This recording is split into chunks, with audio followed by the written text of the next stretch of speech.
I'm Mike with House on the Mend, and in this video we are going to be reviewing the MtiolHig Electric Pruning Shears that utilize the DeWalt 20-volt battery platform. So let's get started. House on the Mend. Now, I'm not paid nor sponsored by this company. I don't want to try saying again, although as you can see here, I did look it up to try to get the proper pronunciation. I actually bought these shears with my own money. I was intrigued by the fact that somehow they can get away with using the DeWalt battery platform, and sure enough, it works seamlessly. So weighing in at 2.6 pounds, which is lighter than my wife and daughter's smallest little dumbbell here. This is a very nice option for folks that are tired of using hand shears if they have any issues with hand strength or arthritis, anything like that. So let's unbox it. Let's go through all the features together, like what that beat means, and then we'll do some testing.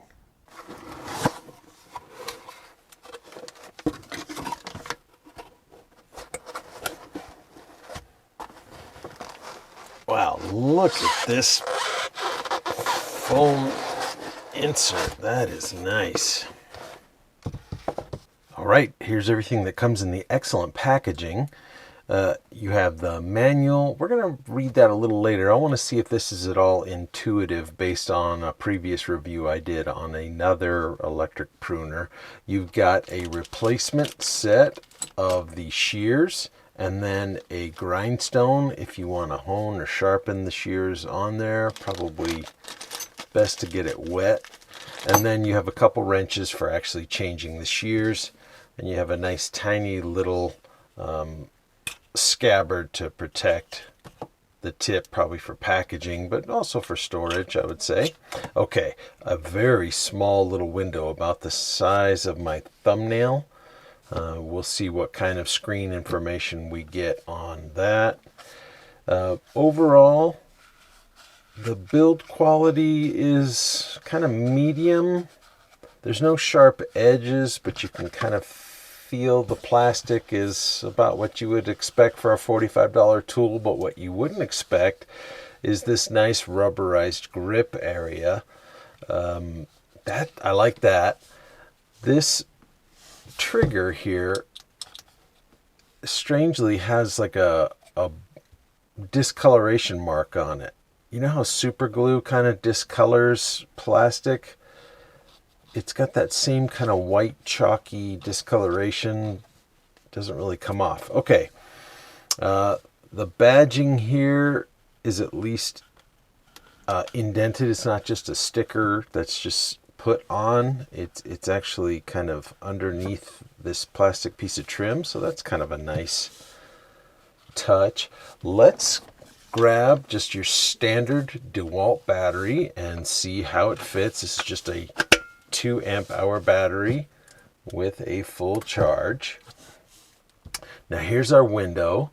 We have an on and off button right here. See if you can see that. Yeah, right here. And then 1, 2, 3, 4. Let's just press and hold that. Oh, we get a very loud tone and a little bleep. We get all 4 bars. I'm thinking that might be battery life indicator, although we also have it on the DeWalt battery itself. So let's, oh, here we go. Here's our little screen. So it has all zeros on it for some reason, and then a battery life indicator that says full battery power. Now, I would imagine that if you press and hold the trigger, it should engage and open up the shears.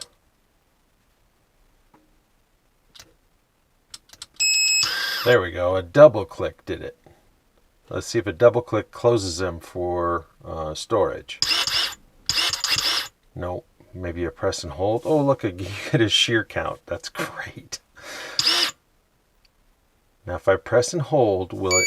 There, it locks it into place so that you can then turn it off. Okay, let's go over the adjusting of the width of the blades from each other. So I have gone back and read the manual because I incorrectly said these 4 hash marks down here might be battery life indicator, when in fact they are representing the opening size of the shear. So right now, with 4 bars here, we are at the widest opening. If I press it once to go back to the number 1 and I pull the trigger for a moment and then let it go, you can see here it goes to a much smaller opening. Fantastic. That is a really efficient way to cut small little branches. If you want it a little bit bigger, you press the button again. Here's the number 2 size. So from here to there, that's pretty good. I think those two are pretty fantastic for our uses. Here's number 3. And back to the number 4. All right. The manual says that after 3 minutes, if left idle, the tool will automatically shut down. It does not close the shears, but it just stops and won't listen to the trigger input anymore. That beep you just heard, however, is sleep mode. So if you stop pressing the trigger for 1 minute, you will hear that beep indicating the machine has entered sleep mode. To resume work, you simply press the trigger. It says 3 times, but 2 times actually works. And you're back in business. I'm not entirely sure why you've got both a 1 minute idle, but you can still get it going, and then in 3 minutes it'll just shut off. But that is the feature. Now let me flip it over and let's take a look right here. If you see in this picture I took, that center hole right here on the nut where you could replace the shears, that is where you lubricate. It says lubrication oil port. Now me personally, when I lubricate it, not only am I going to put a drop through there because I think that's pretty cool for getting in here internally, but I'm also going to put some right out here where the two meet, and it wouldn't hurt anything to lubricate along the blades either. We're back in sleep mode. Now we're back awake. Let's take it outside and start doing some testing. Well, I have a whole row of these daylilies in our front yard, and they are just beautiful. I love them. Most of them have these beautiful yellow flowers, as you see in this picture here. Some of them have a really nice orange color to them. Nonetheless, when they're done flowering, these large green stalks have bulbs on top of them that burst open into these beautiful flowers, and when you no longer see any of those, like this and like this, they're done. And we're also in September. It's actually September 11th. You can see the flag in our front yard to memorialize that. Now, you don't want to just cut them when they're green, because they are still using the sun to create photosynthesis, to create and store that energy down in the bulbs, in the roots below. So you have to wait until they're dark like this, which means they've taken out all of that energy.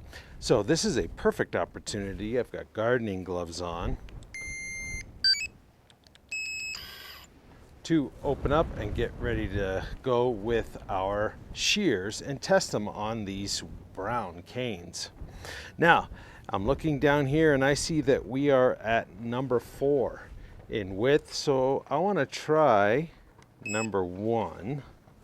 So I select number 1 and give a longer than normal squeeze on the trigger, and now look, we're very small.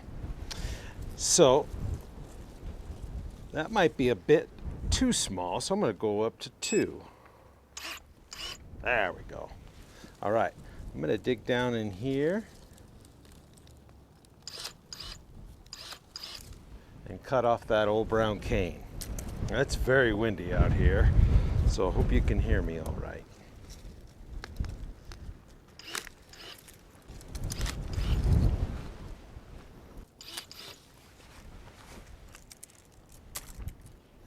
All right, I'm gonna go grab a bucket and do all the rest down this row.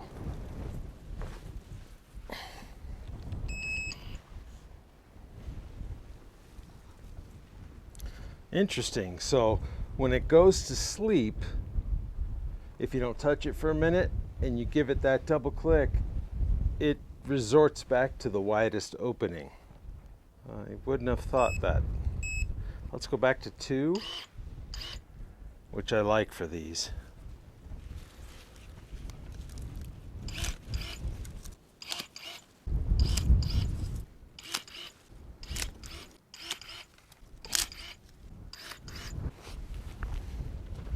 Much better. Well, this little privet is called the golden ticket, and isn't it cute?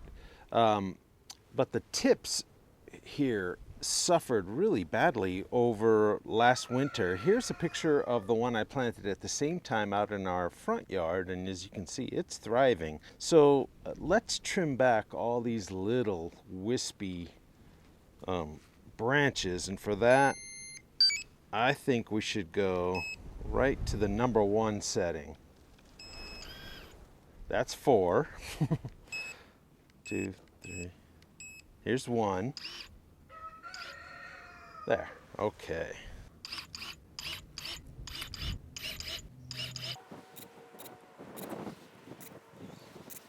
Well, this could certainly even be smaller for these little ones, but I find the speed to be really good.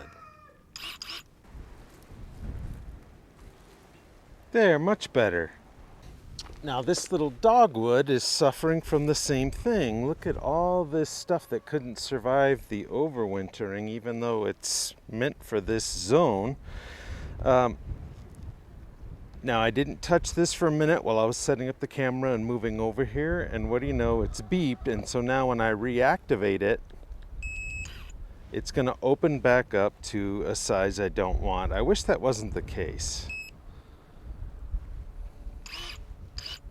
There we go. Now these are much bigger than anything else I've worked on, very woody, so let's see how we do.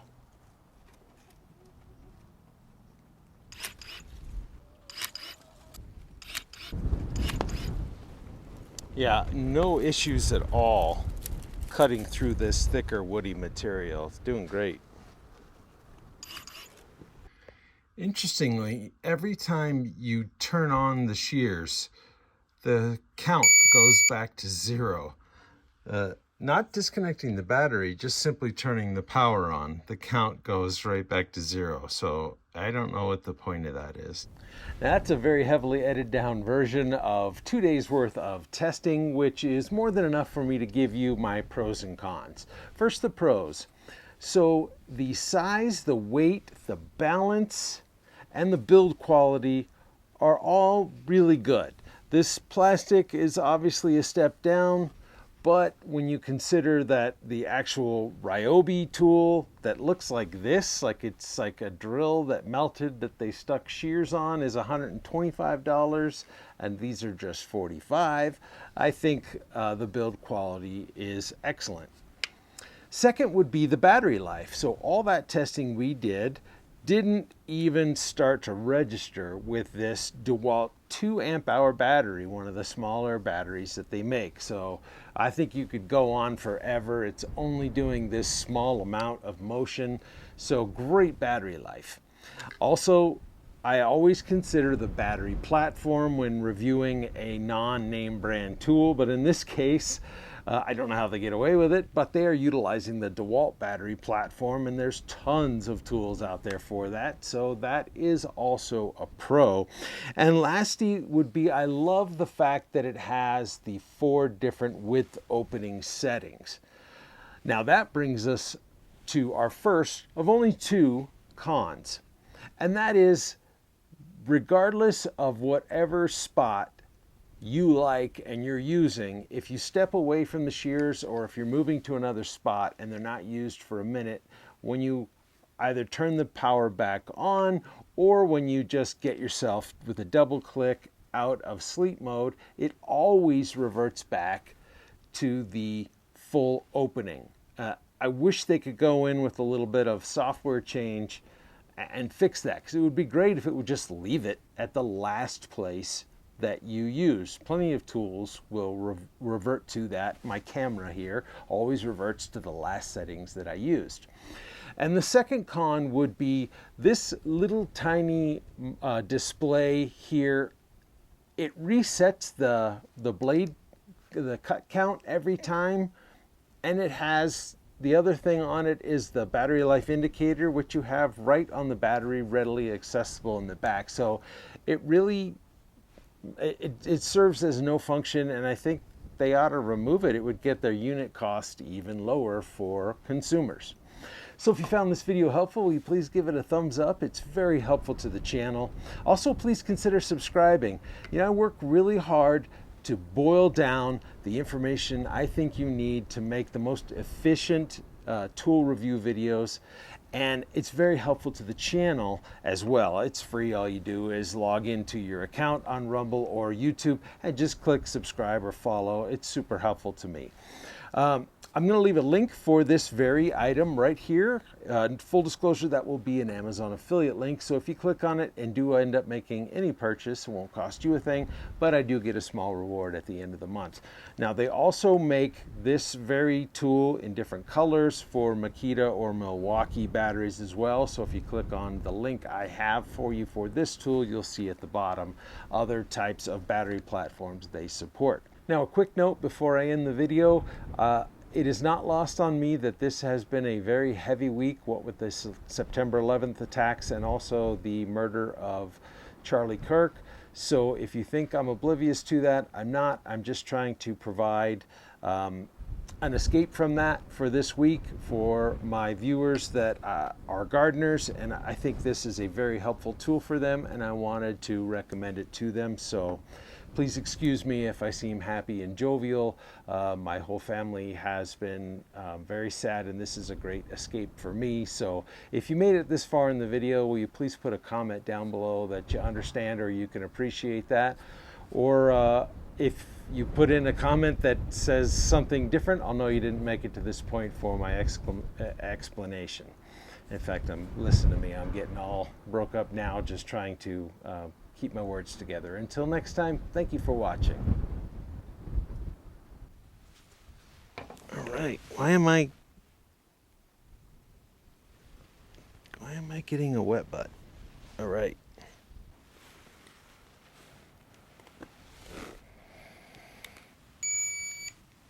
Settle down.